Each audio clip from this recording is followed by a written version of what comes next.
Bismillahirrahmanirrahim. Assalamualaikum warahmatullahi wabarakatuh. Alhamdulillahi nahmaduhu wa nasta'inuhu wa nastaghfiruhu wa natubu ilayh. Wa na'udzu billahi min shururi anfusina wa sayyiati a'malina. Man yahdihillahu fala mudilla lahu wa man yudlil fala hadiya lahu.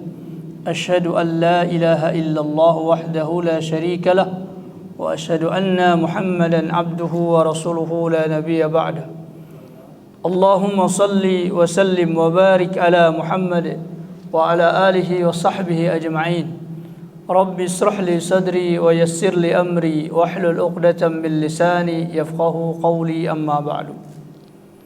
Jemaah sekalian yang dirahmati Allah tabaraka wa taala, alhamdulillah, segala nikmat yang telah Allah anugerahkan kepada kita wajiblah bagi kita mensyukurinya. Dengan nikmat iman, nikmat Islam yang Allah anugerahkan kepada kita sehingga kita menjadi seorang muslim, ini merupakan kemuliaan dan keagungan yang paling besar. Maka wajib bagi kita ikhwati azzakumullah untuk menjaga nikmat ini, mensyukurinya dengan senantiasa mempelajarinya, mengamalkannya sampai Allah Subhanahu wa taala mengambil kita. Salawat dan salam tercurahkan kepada uswah tauladan kita baginda Rasulullah sallallahu alaihi wasallam. Ikhwati azakumullah, setelah kita jelaskan tentang perihal berwudu, yaitu dari rukun-rukun wudu yang harus dilaksanakan oleh seorang muslim, dan dia harus isbagh, yang harus benar-benar bersungguh-sungguh di dalam melaksanakan wudu tersebut. Maka kemudian ikhwati azakumullah, sebagaimana seorang muslim dia selalu mencari suatu keutamaan di sisi Allah Subhanahu wa taala. Karena dia khawatir amalan-amalan yang dia lakukan tersebut kurang di sisi Allah Subhanahu wa taala. Imma dia sadari atau tanpa dia sadari ada kekurangan-kekurangan dari perbuatan-perbuatan amal tersebut, maka dia harus mempersiapkan tambalan-tambalannya supaya apa yang kurang ini disempurnakan oleh Allah Ta'ala. Apabila dia sudah sempurna melaksanakan amalan tersebut, maka ini penambah derajatnya di sisi Allah Subhanahu wa Ta'ala.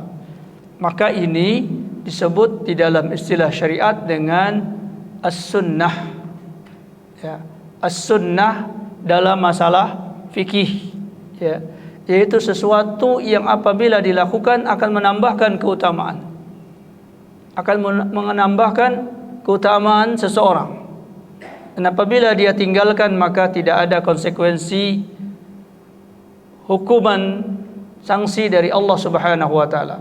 Namun apabila dia melakukannya ini, maka dia mendapatkan derajat yang tinggi di sisi Allah Subhanahu wa taala, dan bisa jadi akan menjadi penambal dari perkara-perkara yang mungkin dia lupa atau dia khilaf atau dia sengaja meninggalkannya. Maka di sini ikhwati azakumullah kita membahas tentang sunanul wudu, yaitu sunnah-sunnah yang dilakukan di wudu yang itu akan menambah tingginya derajat kita di hadapan Allah tabaraka wa taala. Yang pertama ikhwati azakumullah dari sunnah wudu itu adalah as-siwaku, bersiwak. Jadi kita dianjurkan bersiwak sebelum kita memulai wudu. Sebagaimana Rasulullah SAW mengatakan as-siwaku mustahabbun fi kulli halin. Siwak itu merupakan sesuatu yang dicintai di setiap keadaan. Maka berwudu ikhwati azakumullah adalah bahagian dari fitrah kesucian, dan itu bersamaan dengan siwak maka akan semakin lebih tinggi, ya. Laula an as-suqqa ala ummati la amartuhum bis-siwak inda kulli wudu'in, di dalam riwayat yang lain. Kalau bukan karena tidak merepotkan kepada umatku, maka aku akan perintahkan mereka bersiwak setiap mereka berwudu. Maka di sini Rasulullah SAW tidak menetapkan kewajiban, tetapi Rasulullah SAW mengatakan kalau seandainya manusia ini tahu tentang keutamaan siwak tersebut, maka mereka bersiwak ketika mereka berwudu. Dan siwak ikhwati azakumullah sebagaimana dijelaskan di dalam prinsip syariat, yaitu adalah menggosok gigi kita dengan sesuatu selain anggota tubuh kita. Itu namanya siwak. Jadi menggosok, membersihkan gigi kita selain dari anggota tubuh kita. Seumpama ada orang menggosok giginya dengan tangannya, maka ini tidak termasuk siwak. Ya, karena tangan adalah anggota tubuh. Atau dia menggerak-gerakkan lidahnya, ya, membersihkan giginya dengan lidahnya. Atau dia menarik apa-apa yang terselip di antara giginya tersebut dengan menarik napas yang dalam, dengan menyedot apa yang ada di antara gigi-giginya tersebut sehingga terlepas kotoran-kotoran tersebut, maka ini pun tidak dianggap siwak. Ya. Namun siwak itu ikhwati jazakumullah adalah membersihkan gigi dengan sesuatu selain anggota tubuh. Semisal orang dia menggunakan bajunya, kemudian dia gosok, maka ini termasuk siwak. Atau dia menggunakan tisu, kemudian dia gosok lidahnya, giginya, maka ini juga termasuk siwak. Adapun yang biasa kita lakukan ikhwati jazakumullah dengan sikat gigi dan pasta gigi, itu pun juga termasuk adalah siwak, dan itu afdal karena disertai dengan suatu bahan yang mampu untuk menghilangkan kotoran-kotoran tersebut. Namun yang lebih afdal dari semua itu adalah menggunakan kayu siwak. Kayu siwak karena dia pertama adalah sesuatu yang mudah. Ya, sesuatu yang mudah artinya ketika seseorang memiliki kayu siwak tersebut, dia bisa bawa di kantongnya, ya. Dia bisa gunakan kapan dia perlu. Berbeda kalau kita harus pakai sikat gigi. Kalau orang naruh sikat gigi di sini mungkin aneh kali, ya. Tidak lazim dan sulit.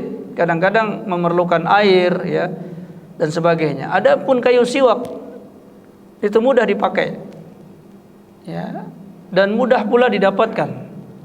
Ya. Dan Rasulullah SAW juga menggunakan kayu siwak. Dan ini tentunya memiliki unsur-unsur tertentu yang sangat baik untuk pembersihan dari gigi tersebut, ya. Karenanya dikatakan ketika Rasulullah SAW menjelang wafat, lalu Rasulullah SAW melihat kepada Abdurrahman bin Abi Bakar As-Siddiq. Beliau memandangi kepada Abdurrahman bin Abi Bakar As-Siddiq, yaitu putranya dari Abu Bakar As-Siddiq, saudara dari Aisyah radhiyallahu anha. Ketika Abdurrahman mengunjungi Rasulullah SAW ketika sakit, lalu Rasulullah memandangi Abdurrahman, dan Aisyah radhiyallahu anha tahu kenapa Rasulullah SAW memandangi Abdurrahman. Ternyata Abdurrahman ini bersiwak, dan Rasulullah SAW menginginkan siwak tersebut, ya, menginginkan siwak tersebut. Lalu kemudian Aisyah radhiyallahu anha mengambil siwak tersebut dan memotongnya. Lalu kemudian Aisyah radhiyallahu anha melembutkan siwak itu dengan mengunyahnya, mengunyah siwak tersebut. Lalu ketika siwak itu sudah lembut, lalu Aisyah radhiyallahu anha memberikannya kepada Rasulullah sallallahu alaihi wasallam, dan kemudian Rasulullah bersiwak dengan siwak yang telah dilembutkan oleh Aisyah radhiyallahu anha. Maka Aisyah radhiyallahu anha mengatakan, dan dia berbangga, sesungguhnya sebelum Rasulullah sallallahu alaihi wasallam wafat telah bersatu air liurku dengan air liur beliau. Mungkin orang akan kalau tidak mengetahui asbab dari hadis ini, menganggap bahwa itu maksudnya adalah berciuman, ya. Sebagaimana orang-orang, ya, bersatu mulut dengan mulut, bersatu air liur dengan air liur. Tapi yang dimaksud oleh Aisyah radhiyallahu anha adalah beliau melembutkan kayu siwak dan kemudian memberikannya kepada Rasulullah sallallahu alaihi wasallam. Dan Rasulullah menggunakan siwak tersebut, dan itulah akhir dari kehidupan Rasulullah sallallahu alaihi wasallam. Menunjukkan bahwa siwak itu adalah mustahabun, sangat dicintai oleh Rasulullah sallallahu alaihi wasallam. Dan di sini memang perlu perlu penjagaan yang kuat di dalam masalah siwak ini. Terkadang-kadang kita beli, kita taruh, besoknya lupa lagi. Dicari-cari lagi, hilang lagi siwaknya. Maka ini perlu ta'ahud ya, perlu benar-benar bersungguh-sungguh kita di dalam memakai siwak ini. Kemudian yang kedua, ikhwati azakumullah, di antara sunnah wudu adalah at-tasmiyatu, membaca bismillah. Ya, sebagaimana kita sudah sebutkan kemarin, masalah ini termasuk khilaf di kalangan para ulama. Ada yang mengatakan dia adalah wajibatul wudu, kewajiban wudu. Kewajiban wudu, walaupun bukan fardu wudu ya, bukan kefarduan wudu, tetapi adalah wajibatul wudu. Artinya kalau orang lupa baca bismillah berdosa. Ini sebagian mazhab. Di antaranya mazhab Imam Ahmad bin Hanbal. Dia berdosa ketika dia meninggalkan basmalah. Adapun yang memasukkan tasmiyah ini, membaca bismillah ini ke dalam sunnah, berarti kalau dia lupa membaca bismillah, dia tidak memiliki dosa. Cuman kehilangan keutamaan yang sangat besar ya, yaitu menyebut Allah, asma Allah di setiap perbuatan-perbuatan baik dia. Namun semua ulama sepakat ya, ulama sepakat seseorang yang tidak membaca basmalah wudunya sah ya, wudunya sah. Sebahagian menyebutnya berdosa ketika meninggalkannya, sebahagian lagi mengatakan tidak. Maka ikhwati azakumullah, yang benar dalam masalah ini adalah bahwa tasmiyah itu, yaitu membaca bismillah ketika berwudu, itu adalah sunnanul wudu, sunnah wudu. Artinya apabila dia lakukan, dia akan mendapatkan keutamaan di sisi Allah Subhanahu wa taala. Dan apabila dia meninggalkannya, maka tidak mengapa. Hal ini ikhwati azakumullah, karena hadis yang menjelaskan tentang baca basmalah ketika berwudu ini diriwayatkan dari hadis yang tidak sampai kepada derajat yang kokoh, yang kuat, yang sahih. Ya, setidaknya para ulama mengatakan dia hasan. Sebahagian lagi mengatakan dhaif, yaitu hadis yang mengatakan la salata illa biwudu'in wala wudu illa bil basmalah. Jadi hadis ini sebagaimana kita sudah sebutkan memiliki dua ungkapan. Yang pertama, la salata illa biwudu'in. Mema'nahu, apa artinya? Artinya tidak sah salat tanpa wudu. Dan ini muttafaq maknanya ya. La salata illa biwudu'in. Artinya tidak ada salat, tidak dianggap salat itu illa biwudu'in, kecuali dia berwudu. Lalu bahagian berikutnya, la wudu'ah illa bil basmalah, dan tidak ada wudu kecuali dengan basmalah. Apa artinya? Kalau bahagian yang pertama tidak ada salat kecuali dengan wudu, maka bahagian yang kedua juga harusnya sama maknanya. Tidak ada wudu kecuali dengan apa? Basmalah. Nah, karenanya sebagian para ulama mengambil hadis ini dan mensahihkannya dan mengatakan bahwa ini menunjukkan bahwa tidak ada wudu kecuali dengan basmalah. Karena dia tidak disebutkan di dalam Al-Quranul Karim, maka mereka menyebutnya ini adalah wajibatul wudu, kewajiban wudu, bukan fardu wudu ya. Kalau fardu apabila tidak dikerjakan maka wudu tidak sah. Tapi kalau wajibatul wudu, kewajiban wudu, apabila ditinggalkan maka dia berdosa. Apabila dia meremehkannya, maka dia bisa murtad. Ya. Jadi kewajiban itu apabila diremehkan, maka dia bisa murtad. Ya. Sebagaimana hukum berjamaah di masjid. Hukum berjamaah di masjid salat fardu, pendapat para ulama mengatakan hukumnya wajib. Hukumnya wajib, tapi tidak fardu. Artinya kalau seandainya ada orang sholat di rumahnya, maka sholatnya apa? Sah, tetapi dia berdosa. Dari sisi mana dosanya tersebut? dari sisi perintah-perintah yang menunjukkan adanya salat di masjid. Yang kedua dari sisi bahwa Rasulullah sallallahu alaihi wasallam melakukannya, dan menyelisihi Rasulullah sallallahu alaihi wasallam adalah perkara yang bisa menimbulkan dosa, ya. Nah, berdasarkan hadis tersebut, namun ikhwati azakumullah, berdasarkan penelitian muhadditsin, para ahli hadis, bahwa hadis ini tidaklah sahih, ya, tidaklah sahih, yaitu dhaif, dikeluarkan oleh Imam Abu Daud, At-Tirmidzi, Imam Ahmad, dan didhaifkan oleh para ulama. Karena itu, kalau hadis ini tidak sampai kepada sahih, maka dia tidak bisa menetapkan hukum. Seandainya hadis ini sahih, ya, seandainya hadis ini sahih, selesai masalah. Berarti apa? Tidak sah orang kalau tidak memakai basmalah.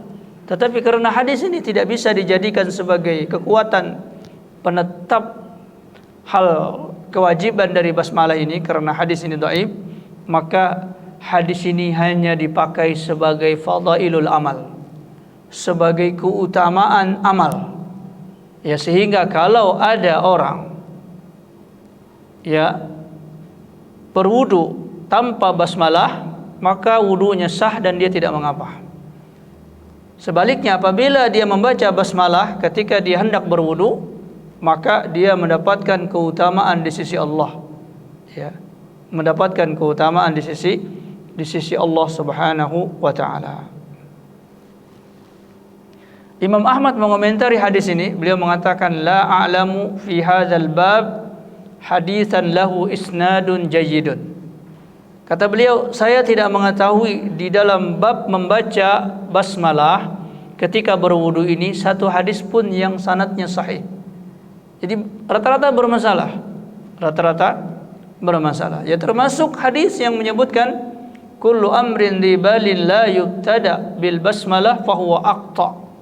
Setiap perkara yang memiliki keutamaan apabila tidak dimulai dengan basmalah, maka amal tersebut aqta, terputus dari barokah.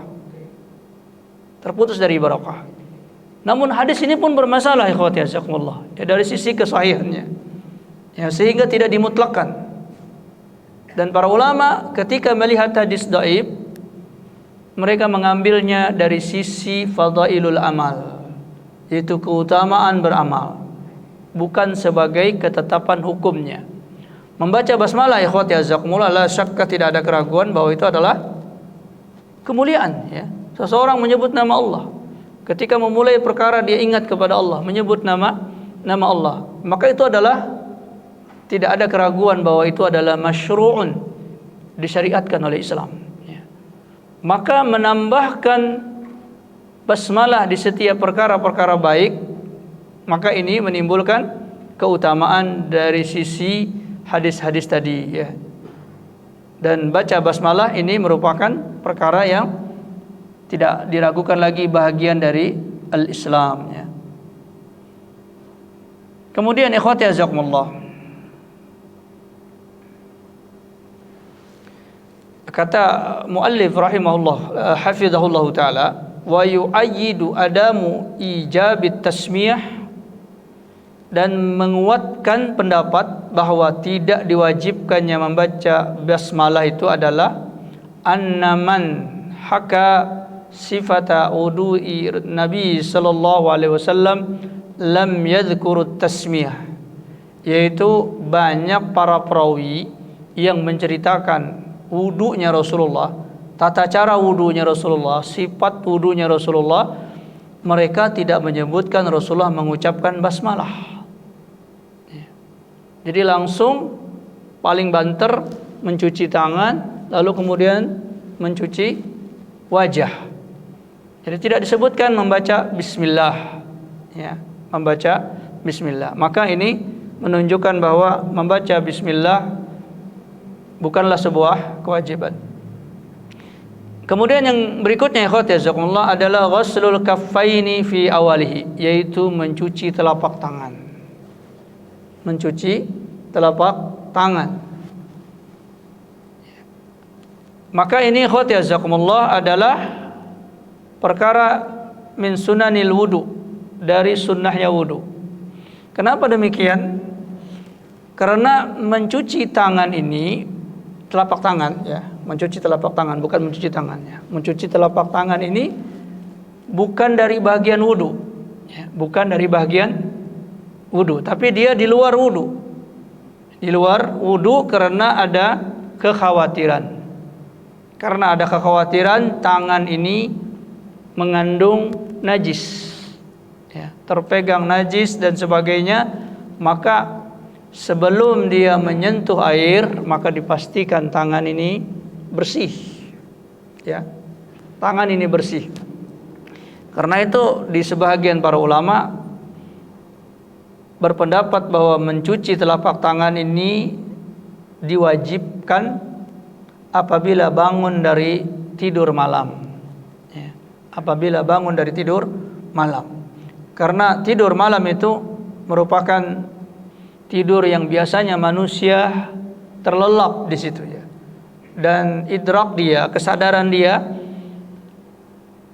hampir dipastikan hilang pada saat itu, sehingga dia la yadri aina batat yadahu, dia tidak mengetahui tangannya itu tadi malam nginap di mana, ya, sehingga kemungkinan menyentuh sesuatu yang najis, ya, seumpama dia menyentuh duburnya, menyentuh kemaluannya dan sebagainya, maka ini bisa mengandung najis.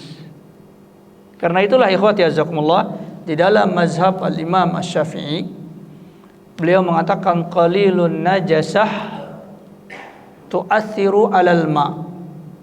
Sedikitnya najis itu mempengaruhi air, ya, mempengaruhi air. Dari mana mereka mengambil dalil itu?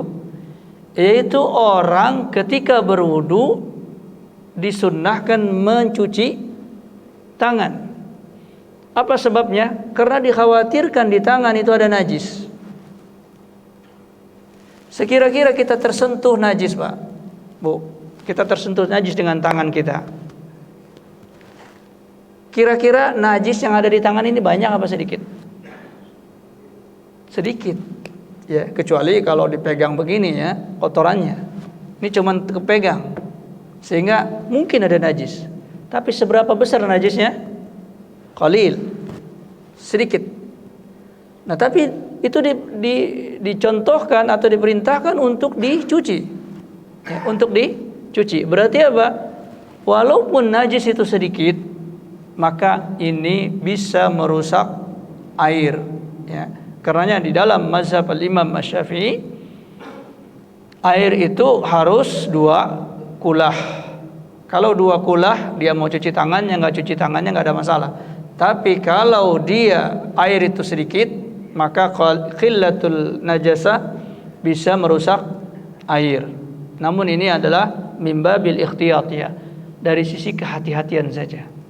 Tapi kemutlakannya tidak, karena perkara ini termasuk perkara khilafiyah tentang masalah air, ya. Masalah air apakah harus 2 kulah, ini adalah permasalahan khilafiyah. Maka kita mencuci tangan kita, telapak tangan kita ini adalah bahagian dari sisi kehati-hatian di dalam beribadah saja, bukan sebuah kemutlakan bahwa itu harus dicuci. Karenanya para ulama memasukkan ghuslul kaffaini ini di dalam sunanil wudu, termasuk sunnahnya berwudu.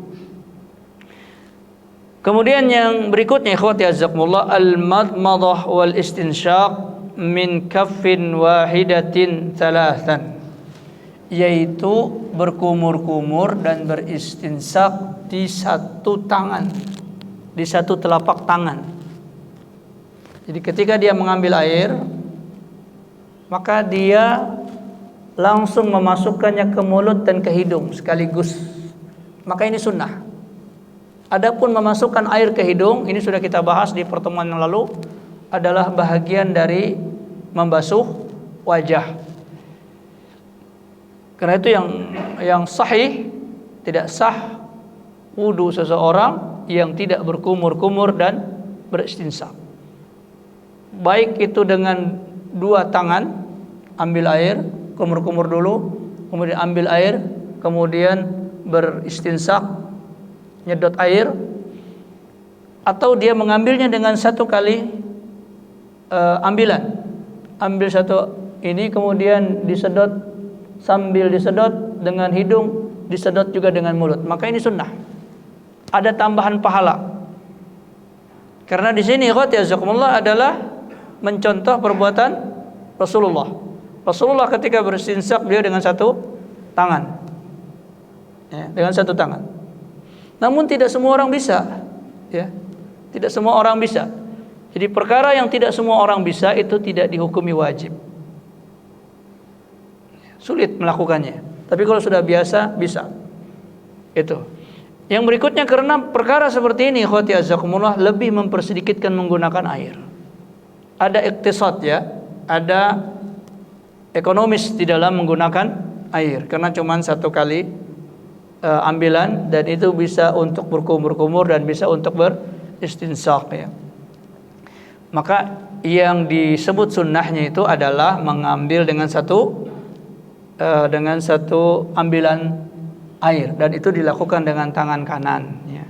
Jadi jangan beristinsaq dengan dua tangan begini.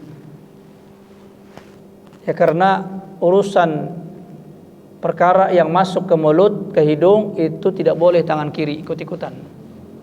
Ya, tangan kiri itu khusus untuk cebok. Kalau yang sudah gunakan untuk makan, untuk minum atau sesuatu yang berhubungan dengan mulut, gunakan dengan tangan kanan. Jadi satu kali begini saja. Dimasukkan, disedot dengan mulut, disedot dengan hidung, ya. Lalu kemudian buang dengan tangan kiri. Seperti itu. Itu sunnah. Ya. Kemudian yang berikutnya ikhwati jazakumullah, yang kelima di antara sunnah wudu itu adalah al-mubalaghatu fil madmati wal istinsyaqi li ghairi shaimi, yaitu bersungguh-sungguh di dalam berkumur-kumur dan beristinsaq selain orang yang saum. Jadi bukan hanya sekedar mencuci hidung ya, tapi benar-benar disedot sampai terasa di kepala ya, di kening. Jadi kalau berkumur-kumur pun benar-benar diaduk air di dalam mulut. Itu namanya mubalaghah ya. Itu disunnahkan, ada tambahan pahala. Tapi syaratnya orang tersebut tidak saum. Karena kalau saum khawatir ketika dia bersungguh-sungguh dalam menyedot itu air masuk ke lambung dan itu akan membatalkan wudu. Juga berkumur-kumur bersungguh-sungguh ya.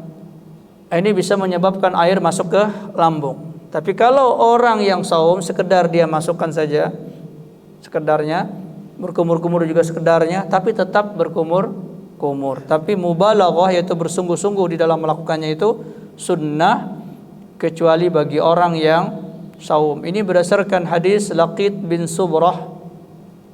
Laqit bin Subrah meriwayatkan bahwa Rasulullah SAW bersabda, "Wabaligh fil istinsaqi," dan bersungguh-sungguhlah engkau fil istinsaqi di dalam beristinsaq, illa an takuna shaiman, kecuali kamu sedang saum.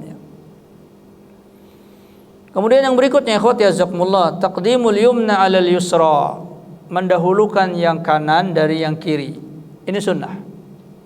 Jadi seandainya ada orang berwudu, dia cuci kiri dulu. Dicuci kiri dulu kemudian kanan. Maka wudunya tetap sah. Wudunya tetap sah karena mendahulukan yang kanan itu adalah sunnahul wudu ya, sunnah wudu. Apabila dia melakukan itu, dia mendahulukan yang kanan, maka wudunya lebih afdal, lebih besar pahalanya. Dan kita hari ini mungkin tidak mempermasalahkan pahala, tapi nanti di akhirat ikhwati jazakumullah, perbedaan itu sangat mencolok ya. Sangat mencolok derajat seseorang itu dan kemudahan seseorang itu di akhirat itu akan semakin mudah ketika dia memperbanyak perkara-perkara sunnah tersebut. Dan disinilah yang akan membedakan seorang yang menjadi kekasih Allah dengan orang yang tingkatannya biasa saja. Para aulia Allah, para wali-wali Allah itu mazala yataqarrabu ila Allah taala bin nawafil. Terus menerus dia mendekatkan diri kepada Allah dengan perkara-perkara sunnah. Perkara wajib sudah dilakukan ya. Kemudian mazalu yataqarrabu ila Allah bin nawafil. Namun terus menerus mereka mendekat kepada Allah dengan perkara-perkara nafilah. Dan juga ikhwati azakumullah, perkara sunnah ini jangan diremehkan. Cuman sunnah doang, nggak ada masalah. Ini ikhwati azakumullah bisa merusak agama. Bisa merusak agama. Kenapa demikian? Karena perkara sunnah itu artinya pernah dilakukan oleh Rasulullah sallallahu alaihi wasallam. Ketika kita meremehkan perkara sunnah, berarti kita meremehkan apa yang dicontohkan oleh Rasulullah sallallahu alaihi wasallam. Dan ini bisa menimbulkan perkara yang merusak agama. Allah tabaraka wa taala berfirman, "Falyahdharil ladzina yukhalifuna an amrihi an tusibahum fitnatun aw yusibahum adzabun alim." Maka hendaklah waspada orang-orang yang menyelisihi perkara Rasulullah sallallahu alaihi wasallam. Maka mereka akan tertimpa fitnah. Itu apa? Bergesernya keimanan. Jadi fitnah itu yang tadinya taat menjadi malas. Yang tadinya malas menjadi lebih jauh lagi, ya. Maka ini yang dikhawatirkan ya ketika seseorang meremehkan masalah sunnah ini. Maka di antara sunnah wudu adalah taqdimul yumna 'alal yusra.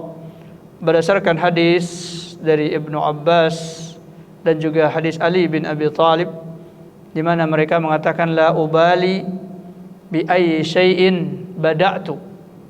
Aku tidak begitu peduli mana yang aku dahulukan, mau yang kanan, mau yang kiri, artinya wudunya sah ya. Jadi menunjukkan tentang tidak adanya kewajiban berwudu tersebut. Juga disebutkan dalam hadis Ibnu Abbas dalam sifat wudu Nabi sallallahu alaihi wasallam.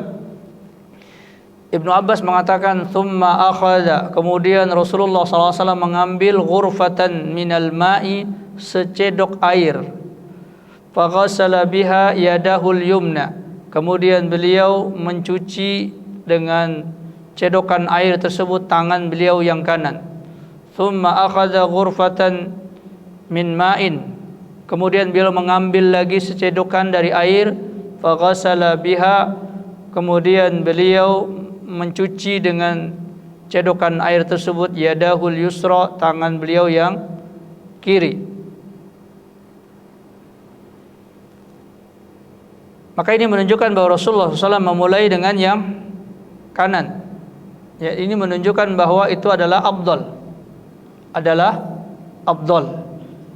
Adapun ketika dia tidak memulai dengan kanan, dia mulai dengan kiri, maka dia sudah menunaikan apa? Wudu, di mana dia sudah mencuci anggota tubuhnya. Ini sudah terbasahkan. Ya berarti sudah sah wudunya. Adapun masalah kanan kirinya itu adalah afdal ya. Juga dalam hadis Aisyah radhiyallahu anha bahwa Nabi sallallahu alaihi wasallam kana yuhibbut tayammun fi tana'ulihi wa tarajjulihi wa tuhurihi wa fi sya'nihi kullihi. Adalah Rasulullah SAW menyukai mendahulukan yang kanan di dalam memakai sendal beliau, di dalam berjalan beliau, di dalam bersuci beliau, dan di banyak keadaan beliau ya. Kemudian yang berikutnya ikhwati jazakumullah, ghuslul a'da thalathan. Di antara sunnah wudu adalah mencuci anggota wudu itu 3 kali 3 kali. 3 kali 3 kali ini adalah sunnah wudu. Seandainya dia mencuci sekali, maka sah wudunya. Ketika dia mencuci 2 kali, maka sah wudunya. Tetapi kalau dia mencukupkannya dengan 3 kali, maka ini afdal, mendapatkan pahala sunnah. Namun apabila dia mencucinya lebih dari 3 kali, 4 kali, maka dia terkena hukum makruh. Justru dia bisa berdosa di dalam masalah tersebut ya, karena dia telah memubazirkan air. Cuman sekian saja. Iya, kalau cuma 1 orang yang berwudu. Kalau di negeri kita ini muslim misalnya 200 juta berwudu semuanya dengan kelebihan 3, itu bisa berapa besar air yang digunakan dengan masalah tersebut ya. Maka ini berlebihan di dalam berwudu. Jadi paling banter jumlah wudu itu, dan itu termasuk sunnah, adalah 3 kali ya. 3 kali. Karena telah datang dari hadis Rasulullah sallallahu alaihi wasallam annahu tawaddaa marratan wahidah. Beliau berwudu dengan satu kali basuhan. Ya. Adapun mengusap kita sudah bahas.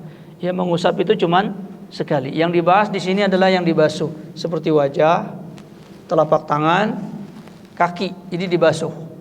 Ya, maka diriwayatkan pernah Rasulullah SAW membasuh dengan satu kali basuhan.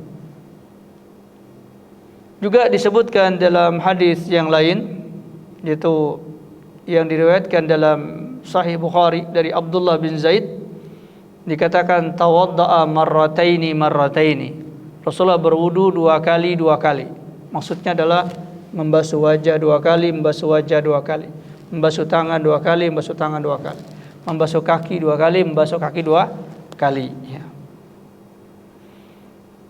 Dan yang paling banyak dilakukan oleh Rasulullah SAW adalah beliau membasuh bahagian yang dibasuh tersebut salatan, yaitu 3 kali. Ya.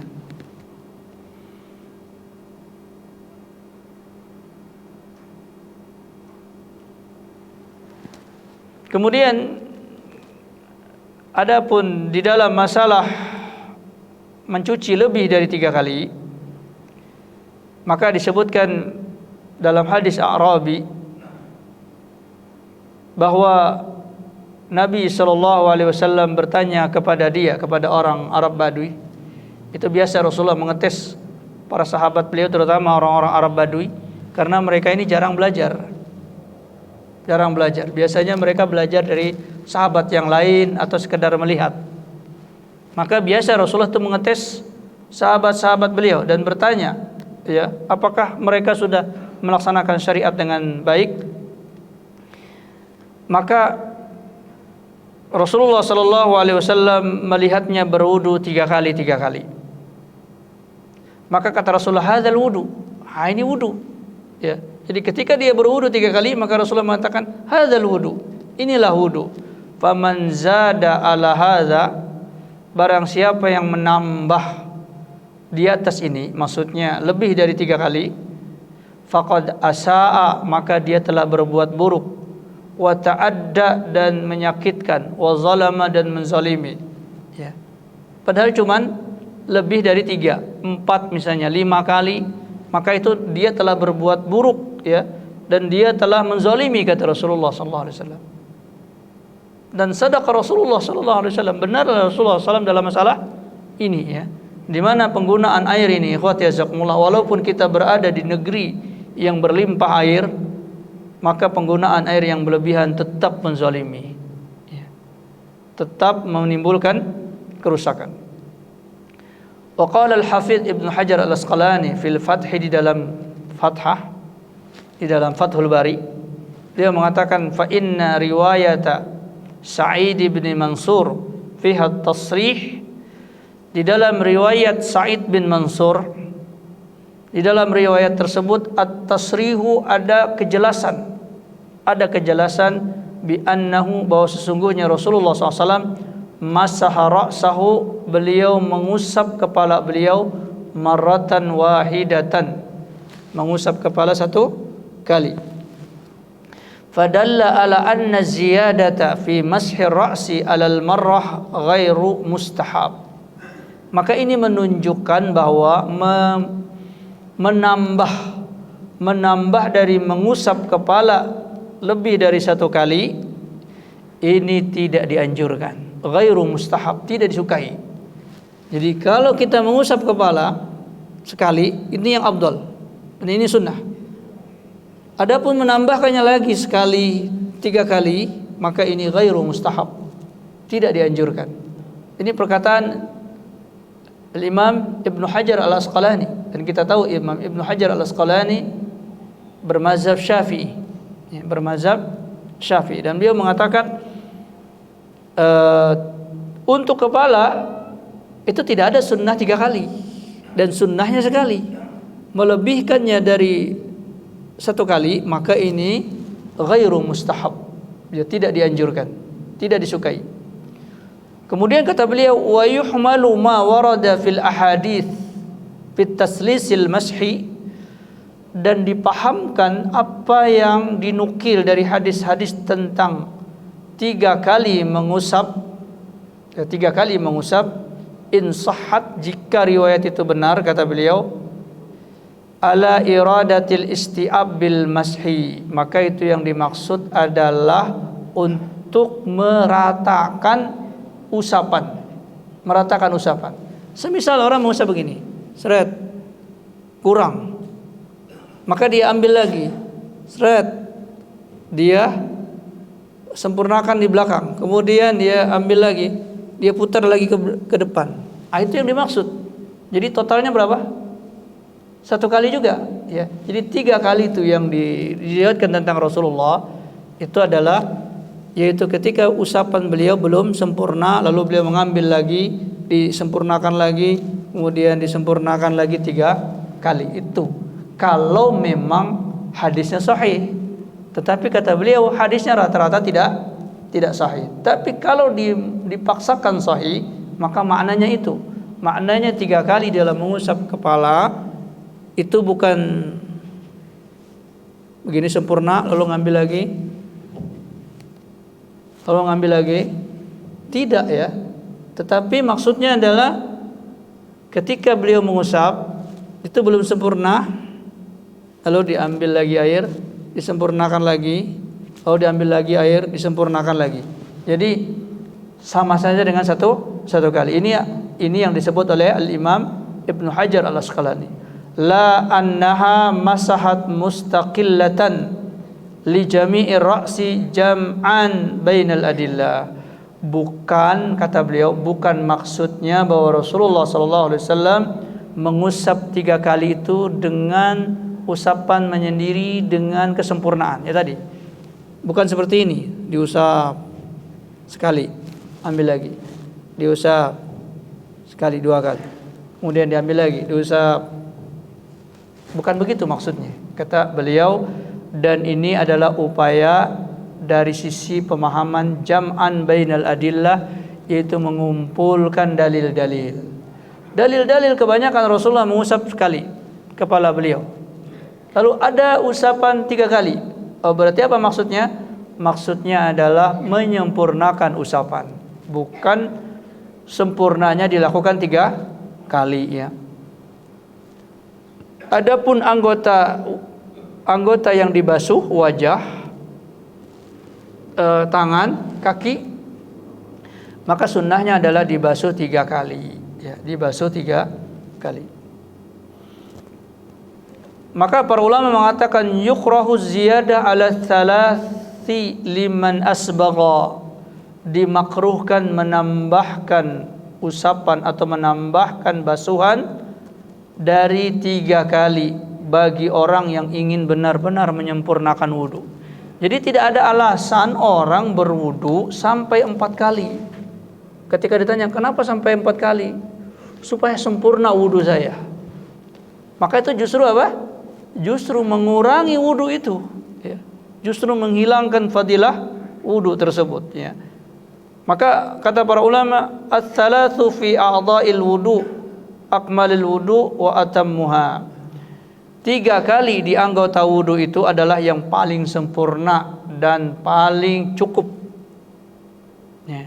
Jadi kalau sudah 3 itu sudah paling sempurna. Lebih dari 3 berlebihan, ya. Wa yukrahu ziyadah 'alaiha, dan dimakruhkan menambahkan hitungan lebih dari 3 berdasarkan hadis, faman zada 'ala hadza, barang siapa yang menambahkan dari hitungan 3 kali ini, faqad asaa, maka dia telah berbuat buruk, wa ta'adda, dan menyakiti, wa zalama, dan menzalimi, ya. Maka ini harus kita perhatikan, ikhwati jazakumullah, karena kadang-kadang amal itu hilang, ya, nilainya di sisi Allah karena kita melakukan penyelisihan tentang apa yang dicontohkan oleh Rasulullah SAW. Kemudian yang berikutnya di antara sunnah wudu adalah takhlilul lihyah al-kathifah, yaitu menyela-nyela jenggot yang tebal, ya. Menyela-nyela jenggot yang tebal, karena sebagian para ulama mengatakan wajah itu adalah sesuatu yang yasluhu dil muwajah, sesuatu yang memenuhi ketika kita pandang. Ketika kita memandang orang yang berjenggot, kelihatan nggak Pak kulitnya di sini? Kulit dagunya kelihatan nggak? Kalau jenggotnya tebal, nggak kelihatan. Yang kita lihat adalah jenggot. Karenanya yang disuruh basuh adalah apa? Wajah. Wajah itu apa? Wajah itu sesuatu yang kita lihat ketika kita berpandangan. Nah, karena kulit kulit dagu ini tidak terlihat ketika seseorang berjenggot, maka yang wajibnya adalah dia membasuh yang nampak dari jenggot tersebut. Adapun menyela-nyelanya, maka ini afdal. Ya, menyela-nyelanya adalah afdal, sehingga setiap ketika ada orang yang tidak menyela-nyela itu, sebagian para ulama mengatakan wudunya tetap sah, ya. Karenanya disebutkan hadis Anas bin Malik bahwa Rasulullah sallallahu alaihi wasallam ketika berwudu beliau menyela-nyela di antara lihyah itu, ya, menyela-nyela di antara lihyah itu, dan itu dihukumi adalah al-istisbab atau istihbab, ya, karena ada hadis Rifa'ah bin Rafi, ya, Rifa'ah bin Rafi bahwa dia pernah berwudu dan dia tidak menyela-nyela jenggotnya, dan diperhatikan oleh Rasulullah sallallahu alaihi wasallam, dan Rasulullah tidak menyuruh dia mengulangi wudunya. Oh, berarti apa? Menyela-nyela itu adalah sunnah saja. Kemudian dalqul a'da, yaitu memijit atau memijit-mijit anggota tubuh, ya, meratakannya dengan dengan sangat, ya. Ini juga sunnah. Kemudian tahlilul asabi al-yadaini wa rijlaini, yaitu menyela-nyela jari-jari tangan dan kaki, apalagi kalau kita berwudu dan air itu mengalir dengan cukup, maka insyaallah taala air-air itu sudah masuk ke dalam sela-sela jari ini, sehingga memastikannya dengan menyela-nyela jari dengan telunjuk, maka ini adalah sunnah. Kemudian yang berikutnya, yang ke-10, ikhwati jazakumullah, adalah melebihkan cucian dari tempat fardu. Ya, seperti kita mencuci tangan, maka pusat atau akhir dari cucian adalah sikut ini. Kemudian kita melebihkannya sampai ke lengan kita, ya, maka ini adalah sunnah. Ya, seperti orang yang mengusap tengkuknya, ya, ini dipahami dengan makna melebihkan usapan, ya, melebihkan usapan. Maka itu termasuk perkara sunnah, sebagaimana Abu Hurairah radhiyallahu anhu ketika beliau berwudu, maka beliau mengatakan, "Faman istata'a minkum an yutila ghurratahu falyaf'al." Barang siapa di antara kalian yang ingin memanjangkan cahayanya nanti di akhirat, hendaklah dia lakukan. Ya. Berarti ghurrahnya itu sampai sini. Kalau dia ingin panjangkan lagi cahaya ghurrahnya, enggak ada masalah, ya. Orang kalau berwudu cuma digini-gini kan, ya, nanti cahayanya itu cuma segini doang, ya, kayak kunang-kunang nanti jadinya. Makanya harus dia sempurnakan supaya cahayanya besar nanti di hadapan Allah tabaraka wa taala. Kemudian yang berikutnya adalah ekonomis dalam penggunaan air. Ekonomis dalam penggunaan air. Rasulullah SAW mengatakan, iqtasid fil ma'i walau kunta fi mali'il jari. Berhematlah kalian di dalam air walaupun kalian hidup di air yang mengalir, ya.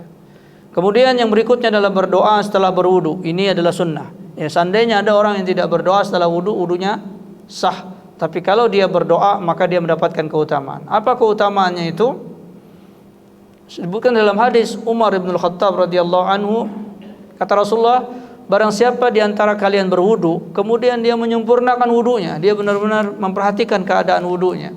Kemudian setelah itu dia berdoa, asyhadu an la ilaha illallah wahdahu la syarikalah wa asyhadu anna Muhammadan abduhu wa rasuluh. Itu doanya, ya.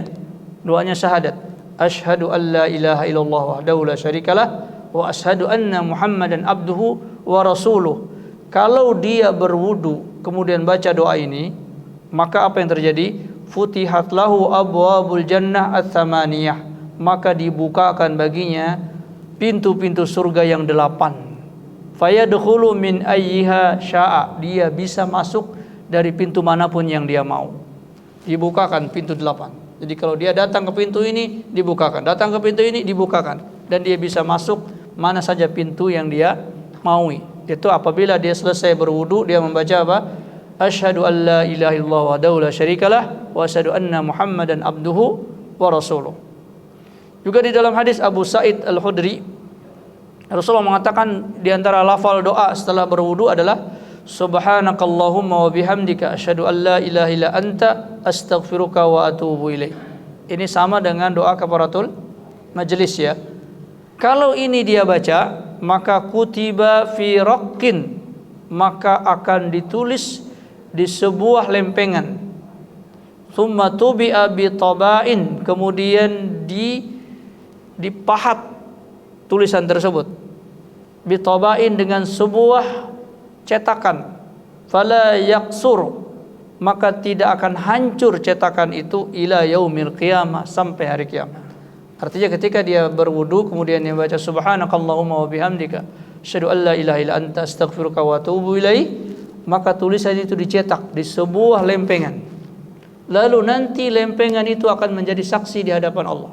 Karena lempengan itu tidak akan pernah pecah, tidak akan pernah hancur, sehingga nanti ketika dia berada di hadapan Allah tertulis tulisan tersebut ya. Maka ini adalah menjadi persaksian yang menyelamatkan dia di akhirat kelak ya. Maka dia disunnahkan untuk membaca doa tersebut. Bolehkah dia menggabungkan doanya? Boleh-boleh saja ya. Boleh-boleh saja ya. Kemudian yang berikutnya, yang terakhir adalah salat raka'ataini ba'dal wudu, yaitu salat 2 rakaat setelah berwudu ya. Ini adalah sunnah yang dilakukan oleh Bilal bin Rabah, yang dikatakan oleh Rasulullah mendengar terompah dia di surga. Artinya dia wajib masuk surga. Wajib masuk surga orang yang salat 2 rakaat setelah berwudu ya. Imma dengan niat khusus, atau setelah berwudu dia melakukan salat langsung ya. Dia melakukan salat, entah salat duha umpamanya, entah salat tahiyatul masjid, itu pun sudah dianggap sebagai dia melakukan salat sunnah 2 rakaat setelah dia berwudu. Intinya setelah dia berwudu dia salat 2 rakaat ya. Bisa jadi dengan niat khusus, bisa juga dengan salat-salat yang dia lakukan sebagaimana kebiasaannya. Demikian ikhwati jazakumullah beberapa sunnah wudu yang bisa kita sampaikan di pertemuan kali ini. Kalau ada pertanyaan, falyatafadhal maskur, silakan.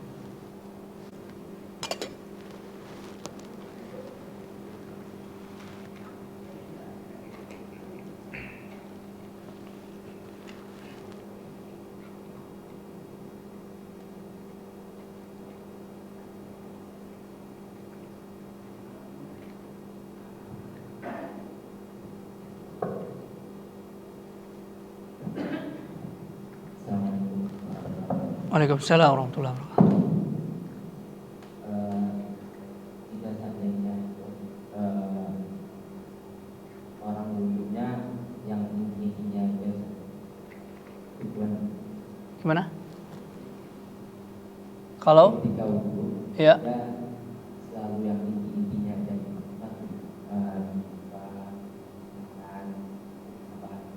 terus jangan melakukan yang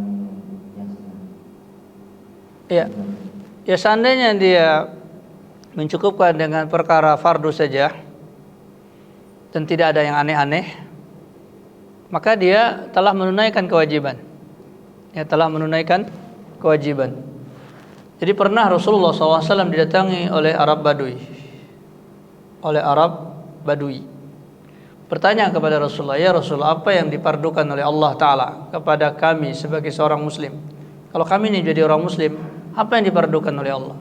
Maka Rasulullah SAW mengatakan, dipardukan bagimu salat 5 waktu, kemudian saum Ramadan, kemudian menunaikan zakat. Belum lagi Rasulullah menyebutkan tentang masalah haji. Lalu dia mengatakan, ya Rasulullah, saya akan melakukannya dan tidak akan menambah-nambah lagi. Itu saja, yang fardu-fardu saja. Saya tidak akan nambah-nambahnya lagi. Itu saja yang lakukan. Lalu kata Rasulullah sallallahu alaihi wasallam, "Fashhadu bi annahu ahlul jannah." Bi annahu ahlul jannah in sadaqa. Kata Rasulullah, saksikanlah bahwa sesungguhnya dia adalah penduduk surga jika dia benar. Maksudnya dia benar melakukannya tadi dan tidak nambah-nambah. Tidak menambah-nambah, tidak mengurangi, itu saja yang dia lakukannya saja, itu pun dia masuk surga, ya. Maka insyaallah taala dia telah menunaikan kewajibannya. Nah,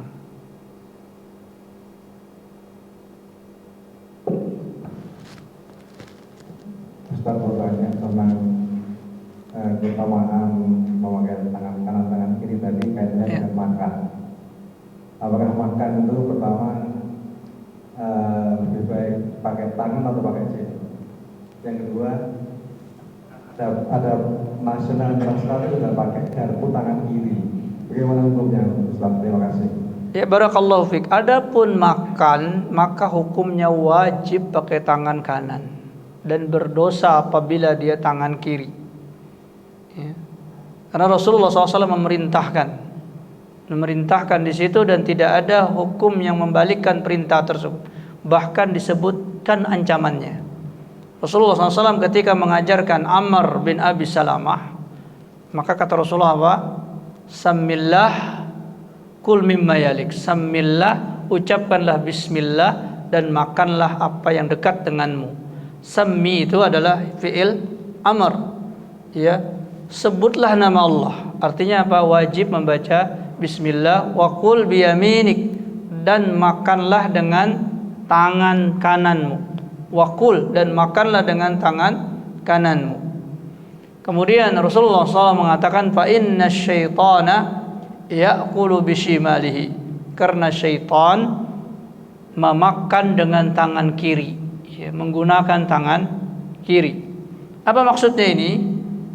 Syaitan telah jelas, ya, isbat dari Allah Subhanahu wa taala, dia tidak akan selamat di akhirat. Dia menjadi penduduk neraka. Maka ini memberikan indikasi orang yang makan dengan tangan kiri itu telah meniru syaitan, dan ini akan bisa menyebabkan dia masuk ke dalam api neraka. Karenanya wajib seseorang itu makan dengan tangan kanan. Ya. Ada seseorang yang memakan tangan kiri, ditegur oleh Rasulullah SAW. Ya. Dan Rasulullah mengatakan syaitan makan dengan tangan kirinya, ya. Maka ini wajib. Adapun memakai alat, maka ini tidak ada masalah, ya. Cuman dipastikan jangan dia makan dengan tangan kiri. Kadang-kadang orang pakai sini sendok, di sini garpu, ya. Di sini memakan nasi, yang di sini apa? Lauknya diginikan juga, ya. Makan kanan kiri. Ini tidak boleh, ikhwati jazakumullah. Jadi sendok itu gunanya hanya untuk menahan lauknya untuk diambil dengan sendok, makannya pakai sendok, ya. Hanya sekedar untuk alat bantu, ya. Maka dipastikan dia tidak boleh makan dengan tangan kiri tersebut, ya. Juga dipastikan dia ketika makan dengan tangan kanan itu, upayakan kalau dia makan dengan satu tangan ini. Jadi dia tidak pegang dua begini, ya. Kecuali kesulitan, ya. Misalnya kerupuk dia ingin patahkan, maka dia ambil, dia patahkan dengan tangan kanannya. Jangan dia patahkan dengan dua tangan begini, yang satu dipegang, yang satu dimakan. Tidak. Ini sama sekali nggak berfungsi. Ya kecuali alat bantu tadi. Kalau dia pegang garpu, maka garpunya ini sekedar untuk menahan makanan yang ingin dia potong kecil-kecil atau yang ingin dia ambil kecil-kecil.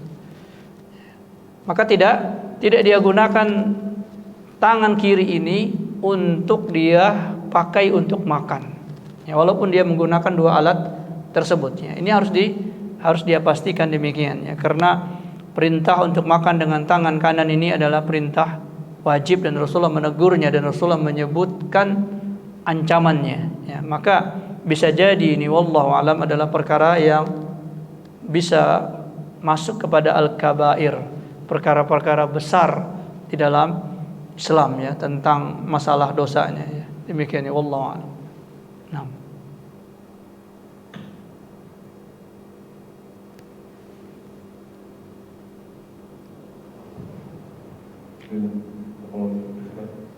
Yang kalau kita ke kantor kan pakai parfum alkohol, yang kita sholat yang apakah alkohol itu parfumnya najis atau kita boleh sholat dengan parfum Ya, alkohol? ya barakallahu fiik.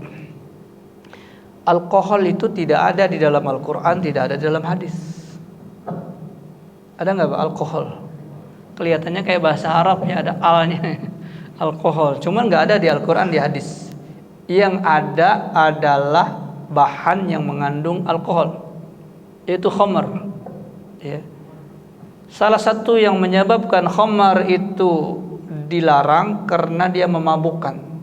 Apa sebab memabukannya itu? Karena ada alkohol di situ, ada kandungan alkohol di situ, sehingga yang menjadi inti permasalahan adalah alkoholnya, bukan khamarnya. Khamar itu salah satunya, salah satu, dan itu adalah mimbabil misal, dari contoh.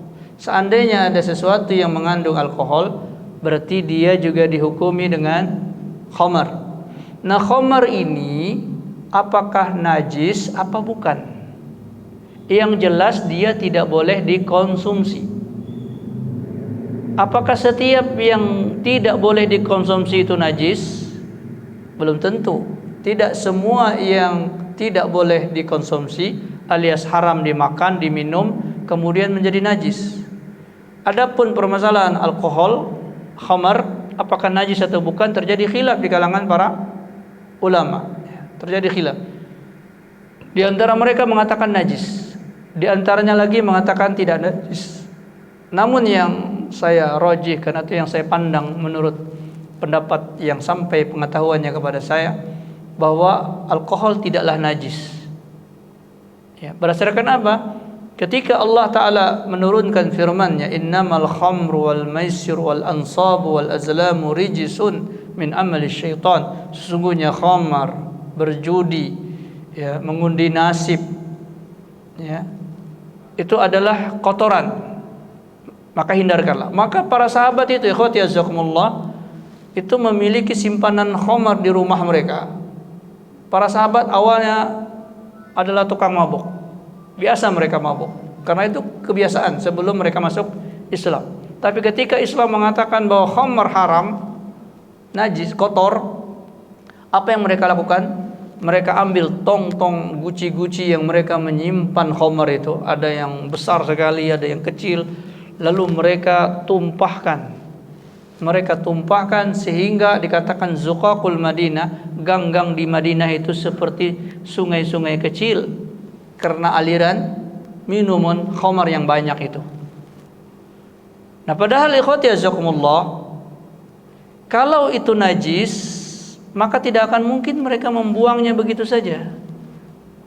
Ya, pasti mereka akan menggali tanah dan menimbunnya.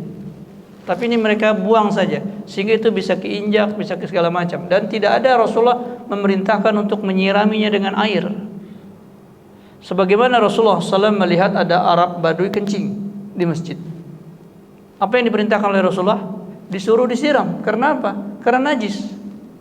Karena najis, maka disuruh disiram. Adapun khamar ketika dibuang oleh para sahabat di jalan-jalan itu semuanya membasahi jalan-jalan kota Madinah. Ya, sehingga bisa saja keinjak dan sebagainya. Maka ini menunjukkan bahwa khamar tidak najis, tetapi memang tidak boleh dikonsumsi, ya. Sehingga parfum semisal mengandung alkohol, maka ketika disemprotkan maka dia tidak najis, maka tidak mengapa. Walaupun al-ahwat yang paling berhati-hati adalah untuk kita meninggalkan yang mengandung alkohol, karena kebencian kita tentang perkara tersebut yang disebut oleh Al-Qur'an sebagai rijsun. Rijsun di sini maknanya adalah kotoran. Kotoran di sini maknanya adalah sesuatu yang tidak disukai, ya. Juga ikhwati azakumullah, ketika Al-Qur'an itu menyebut yang disebut apa? Judi. Judi najis apa bukan? Kalau semisalnya ada orang berjudi, lalu megang kita najis tidak? Tidak. Ada orang mengundi nasib, dia meramal nih, dia minta diramal, mengundi nasib. Lalu dia bersentuhan dengan kita najis tidak? Tidak. Tapi perbuatannya itu kotor. Karenanya di sini khamar disamakan dengan itu. Innamal khamru wal maisiru. Sesungguhnya khamar, berjudi, wal maisiru wal ansabu. Ya, ansab yaitu mengasih sesaji kepada berhala, wal azlam mengundi nasib, rijsun itu perbuatannya kotor. Tetapi tidak najis. Ya, orang mengundi mengasih sesaji. Apakah badan dia ketika nyentuh kita menjadi najis kita? Tidak. Berarti khamar juga demikian. Ya, khamar itu minum, khamar itu perbuatan yang kotor, perbuatannya, amalnya itu kotor. Tapi bendanya sendiri tidak najis. Ya, wallahu a'lam. Nah.